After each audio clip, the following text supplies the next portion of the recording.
উত্তরবঙ্গে মুখ বদলের ভাবনা চর্চা বিজেপিতে লোকসভা নির্বাচনে বিজেপির প্রার্থী তালিকা থেকে বাদ যেতে পারে কয়েকজন বর্তমান সাংসদের নাম। লোকসভা নির্বাচনের প্রস্তুতির প্রাথমিক পর্যায়ে বিজেপি শিবিরে চিন্তাভাবনা অন্তত এই রকমই। এই ভাবনা গতি পেলে লোকসভার প্রার্থী তালিকায় দেখা যেতে পারে দলের কয়েকজন বিধায়ককে। বাংলায় গতবার ১৮টা লোকসভা আসনে জয়ী হয়েছিল বিজেপি। তার মধ্যে উত্তরবঙ্গ থেকে তৃণমূলকে কার্যত সাফ করে একচেটিয়া দখলদারি কায়েম করেছিল তারা। পরে বিধানসভা নির্বাচনেও উত্তরবঙ্গ থেকে বিজেপি অধিকাংশ আসন জিতলেও লোকসভার জয়ের তুলনায় তার জৌলুস কমে গিয়েছিল। তৃণমূল ধীরে ধীরে জমি পুনরুদ্ধার শুরু করে। গত পুরসভা, মহকুমা পরিষদ ও ত্রিস্তর পঞ্চায়েত নির্বাচনে উত্তরবঙ্গে তৃণমূলের কাছে পর্যদুস্ত হওয়া ছাড়াও ধূপগুড়ি বিধানসভা কেন্দ্র উপনির্বাচনে বিজেপির হাতছাড়া হয়েছে। প্রকাশ্যে তৃণমূলের সন্ত্রাস, ভোট লুটের কথা বললেও দলের অন্দরে বিজেপি নেতারা মানছেন, তাঁদের শক্ত ঘাঁটি আলগা হয়েছে।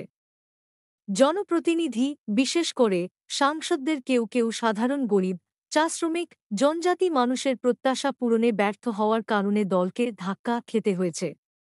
অনেক ক্ষেত্রে এলাকায় দলীয় সাংসদদের জনসংযোগের অভাবকেও কাঠগড়ায় তোলা হচ্ছে বিজেপির অভ্যন্তরে। সেসব কারণেই লোকসভা নির্বাচনের প্রার্থী বাছাইয়ের প্রাথমিক আলোচনায় কয়েকজন সাংসদকে আর টিকিট না দেওয়ার কথা আসছে। তবে এক্ষেত্রে গুরুত্ব পাবে প্রচারকদের, বিজেপির পরিভাষায় বিস্তারক, দেওয়া রিপোর্ট। প্রার্থীর ক্ষেত্রে কোনো সিদ্ধান্তই এখনও চূড়ান্ত নয়।